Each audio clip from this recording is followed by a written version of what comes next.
Well, hello, family, friends, and YouTube. Today I want to talk about my travel package and how I pack for a trip. I have a trip coming up in a week and a half, and I thought I would share with you what stays in Snowee, which is my Goldwing, what stays in Snowee at all times, regardless if I'm traveling or not, and what stays in my trailer, which is named Tagalong. And because that trailer is dedicated to camping only, that's just my camping gear. And then, of course, I have a karaoke bag that I put on the back seat, and that's where I keep, my cold weather gear. I keep clothing, all that, and I also keep snacks, things of that nature. Easy access bag, and also a bag that if somebody were to take it, no major loss. All my high dollar stuff is kept elsewhere. So let's just go ahead and talk about the motorcycle first, and then we'll work our way to the trailer, and then we'll talk a little bit about the carry-on bag. First and foremost, let's talk about Snowee. Snowee is my 2024 Honda Goldwing DCT Tour, and then over here you see Tagalong.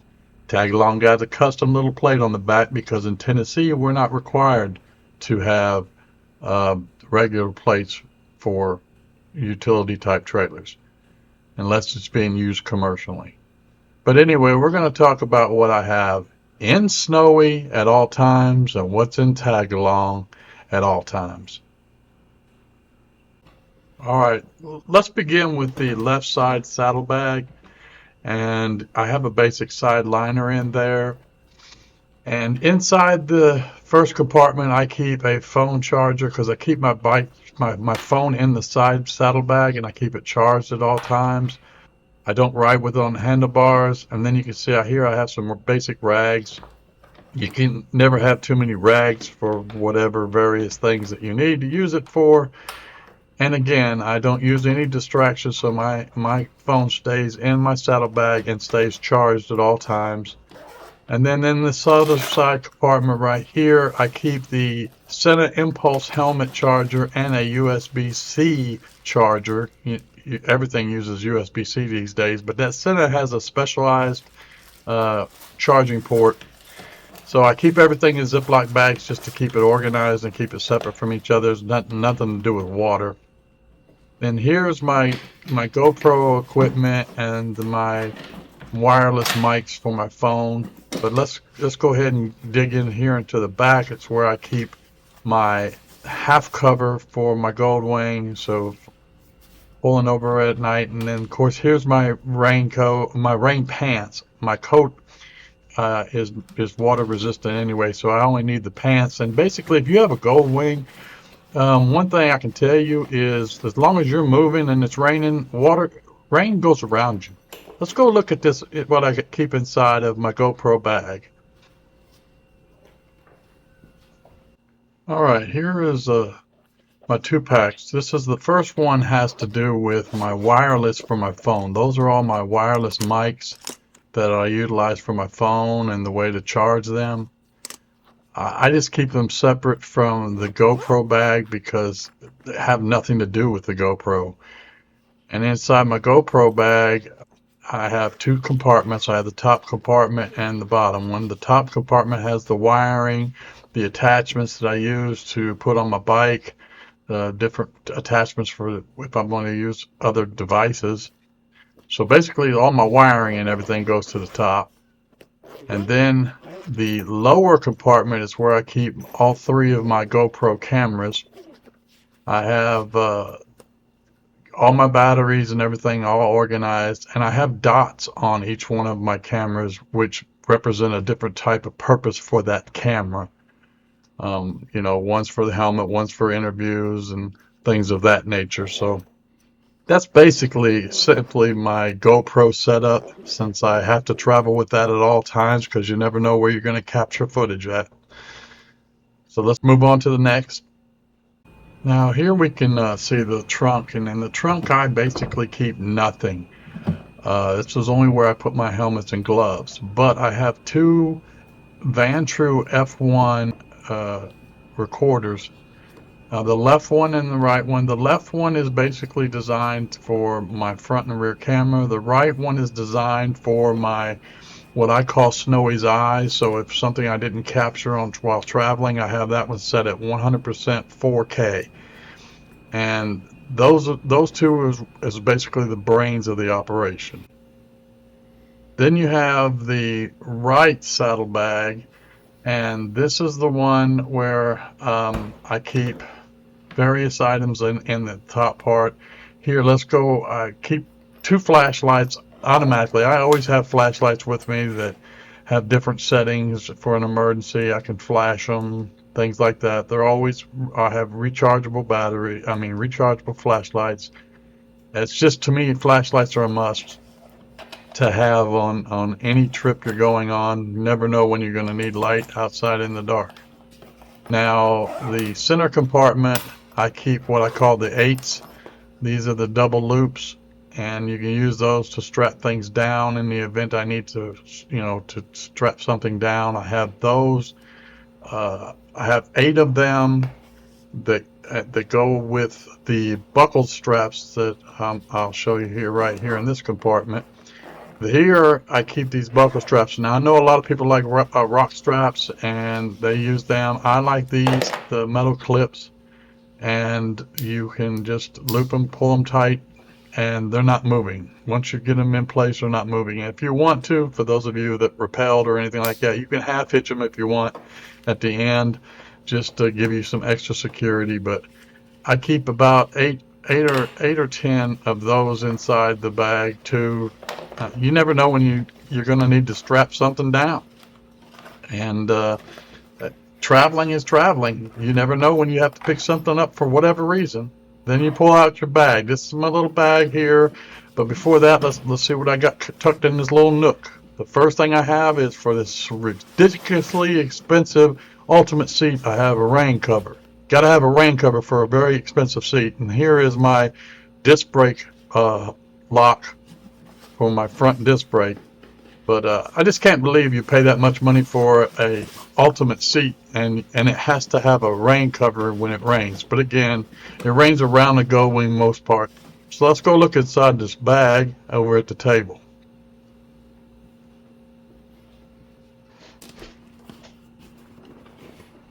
Alright, as you can see, I have a basic bag. And in the side compartment, yes, I know. I have the registration envelope and insurance information. I keep that in one envelope that, they're not sealed. They have a clip on the back. Then the trailer verification information, which we're required to do in Tennessee. The emergency procedures, AAA, how to contact AAA, and cruiseman startup procedures. And then the manual for my 2025 Hannigan trailer. And of course, no trip is without a business card. You got to have my business cards. And the thing about these envelopes, it just makes accessing things easier. But people say, oh, your OCD is over the top. No, I have always been a very organized individual. I don't like searching around for stuff. So I like everything to have its own place. So now let's look inside the bag. And like I said, this is just a simple little bag. Just carry on the side. Put all my containers. I try not to do too many containers because they make the bag awkward and you can't collapse it correctly. But I have basically 4 containers, and everything else remains inside the bag loosely. I guess the first thing we're probably going to need to cover is the pump. I have the Fantex. And you can see I keep a charger already in there with it. A plug port. It's a Fantex X8 Apex. And this is the pump, the best air pump I've ever had. You can charge it up and it will stay charged forever. This one here, I've just recently pumped up my trailer tires to 30, and it's still full charge. You might charge it once every 6 months, if that, unless you're using it, of course. And then with that comes, you're going to have your tire repair kit. I've used this once already on a vehicle. I haven't used it on a motorcycle.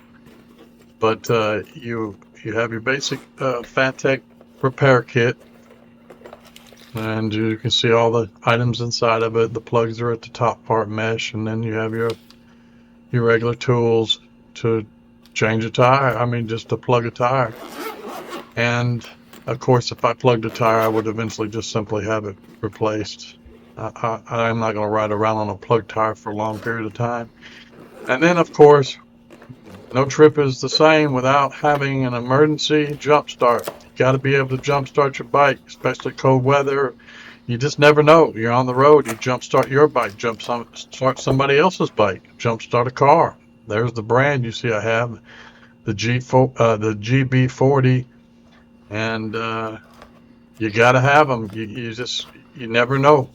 And that's what the thing you're trying to do is you're trying to deal with. You never know until you know. So you don't want to be on the road and just experience some things. And I actually want to be able to help other people as well. So then I have this little small compartment right here. This is something that the viewers also added and recommended, and I did.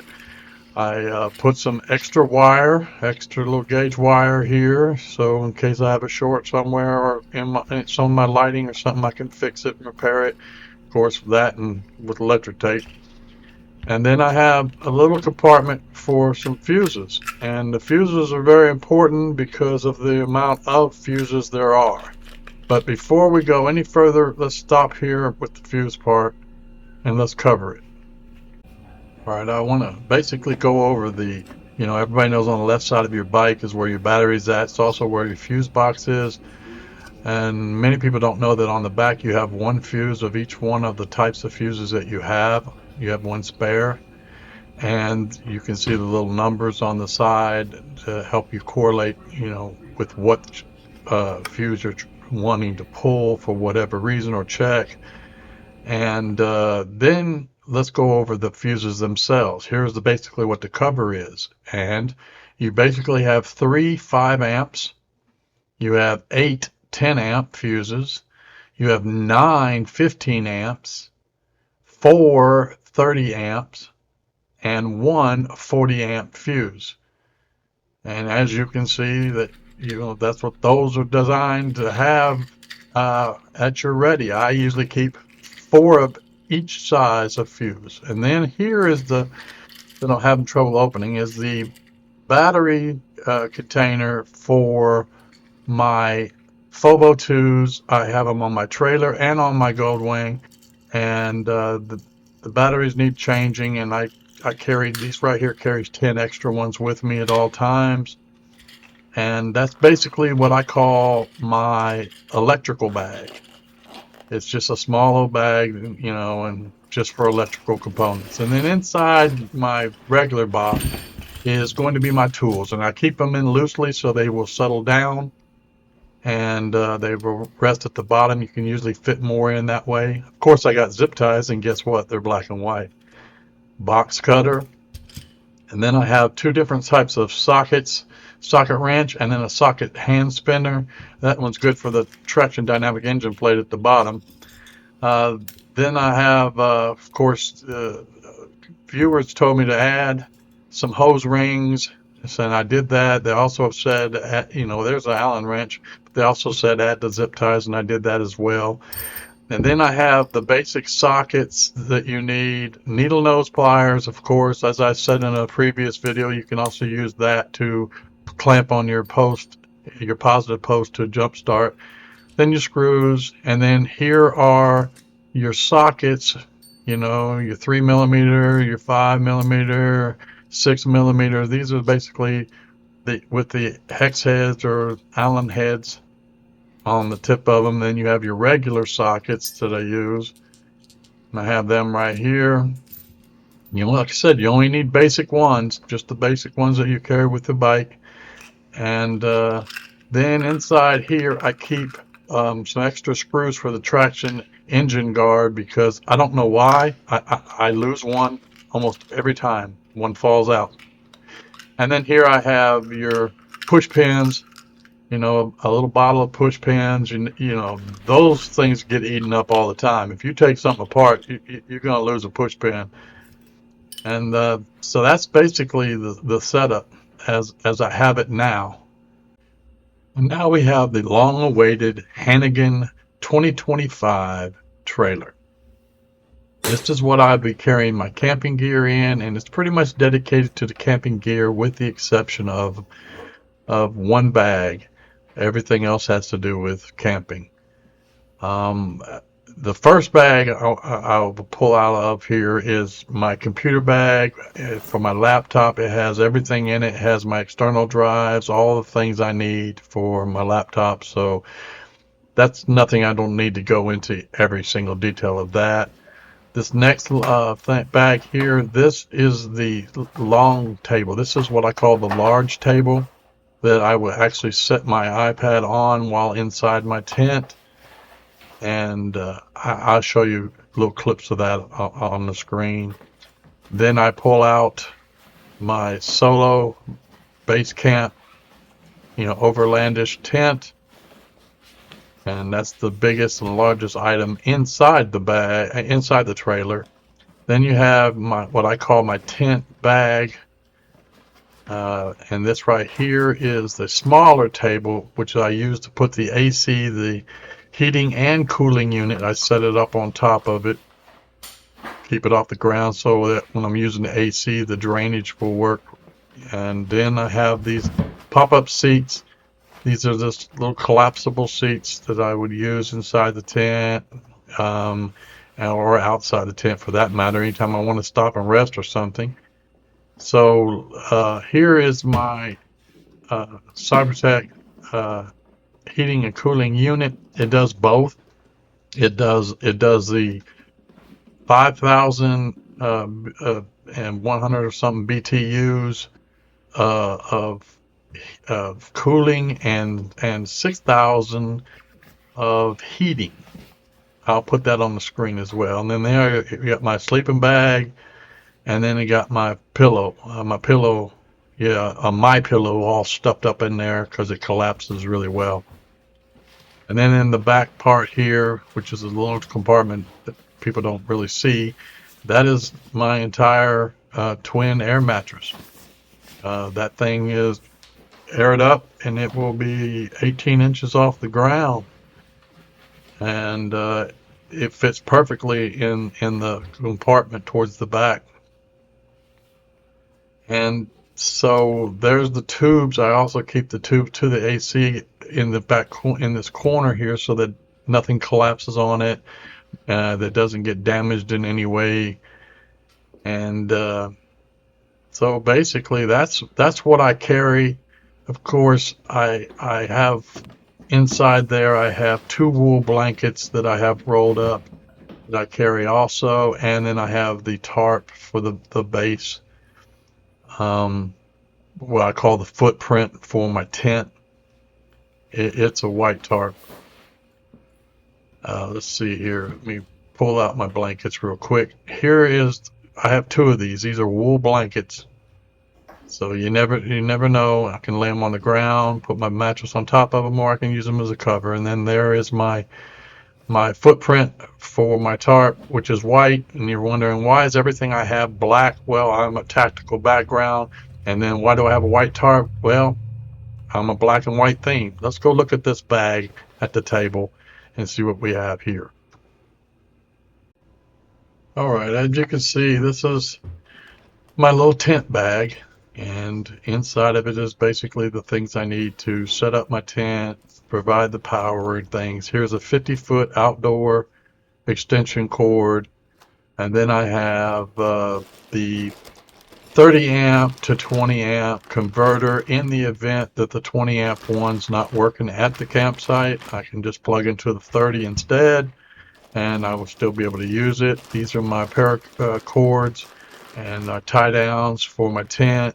I have some for the side and then some for the top depending on what I'm tying down. how strong the winds are. There's my plug adapter, so I can have many things plugged up at one time, because when you're camping throughout the night, you got to charge a bunch of stuff up. There's your hammer. I wanted a real hammer, not a little bitty hammer. I'm not hammering all day. And then I have some real stakes that these are 2 bags of stakes, and these stakes here will penetrate rock dang near. I'm not mountain climbing or anything, but these stakes here will go right into whatever I need. And again, when I'm traveling, I don't want wind conditions to hamper my ability to keep my tent in place, so that's why I keep these heavy duty stakes and all my tie downs. And again, I'm not camping for the purpose of camping. I am camping simply spending the night. So you don't see cooking equipment or anything like that in my bag, because that's not what I'm doing. I get something to eat before I stop. And then once I set up my camp, I'm just going to bed. I'm gonna work. I'm a little bit on the computer, and then I'm going to bed. That's basically what I have. That's my go system. That's the way I'm going to travel. Set up and be ready to go. All right, now we're looking at the trailer from a different angle, and I'm going to show you how I pack it. Everything in this trailer I packed this trailer probably 50 times until I got it down to exactly the way everything needs to be. So my sleeping bag, and here's my pillow, all that compressed down also helps serve as a protection for my heating and cooling unit. Of course, the air mattress that's in the back also serves as protection for the heating and cooling unit. And as I start to put things in there, again, there is some rhyme and reason to what I do. This bag is the tent bag, and I place it to the far right side because when you put the tent inside, it will lay across that bag. But here's the small table. It goes underneath. I also use that to protect the wire that runs down underneath the trailer for the lighting system. So that works out good. And then, as you're putting everything in there, the big bulky item of all is the tent. And it has to be, you can't fill up the nose of the trailer until after you put your tent in there and get it wiggled around in position. It goes in all the way to the nose, and then once you get it to the tip of the nose, then you can rotate it to the right. And it's everything's a tight fit as you're putting it in. And then I put my 2 stools in.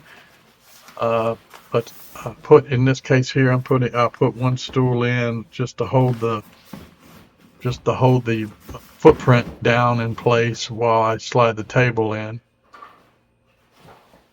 And this table is the big table that I set my computer on, iPad on, whatever you're using. And it wedges all the way to the tip of the nose. And once you have it right where you need it, that creates the gap that I will be able to put up my last item, which is the bag, which actually would be my computer bag. That's creating a room for it. So I put the second stool, which is optional. I don't even have to have that, but I don't see a problem carrying 2 of them. And then I put in my high dollar computer equipment. That is the only technically non-camping items that are going inside of the trailer. And it's a simple setup, but everything gets stored the exact same way every time. Last but not least, we're going to talk about briefly the Carryocken travel bag. This is a large bag. You can put basically everything in it. And this is where I keep my, quick access items, snacks, drinks, clothes. All these things go inside here, plus all of my cool weather. If the weather changes on me, I'm prepared for it. I have my winter gloves in there.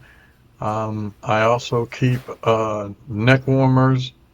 I have 2 of them, but I keep neck warmers in there. I don't have a problem really traveling in the cool weather.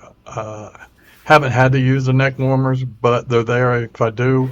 And I keep hoodies and all the other things in this bag. This bag will store a lot of stuff. You can put more than you can imagine inside this bag as far as, and you just put in the items that you don't worry about if thieves wind up taking it while you're at a restaurant. Buckles down right simple. You just strap it down to your bike and off you go. So it's a simple setup. Well, I hope you found this video informative. It may not be perfect. My way of doing things may differ from your way. But remember that I'm camping is technically sleeping. I'm not actually going out and roasting weenies and s'mores and all that stuff. I'm just spending the night transferring my footage from the day onto the computer, then going to sleep and waking up in the morning and going to breakfast and heading on down the road a little further. May not be perfect, but it's the game plan right now. Let's see if things change as I venture out. So until next time, just live your life. Snowee and I would like to thank you for watching our video. We're a small YouTube channel. We do this for fun.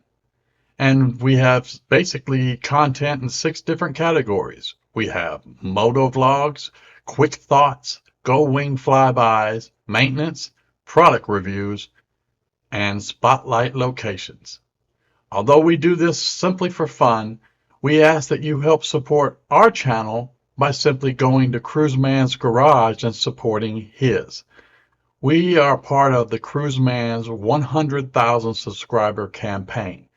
So we ask that you help us get Cruiseman to 100,000 subscribers.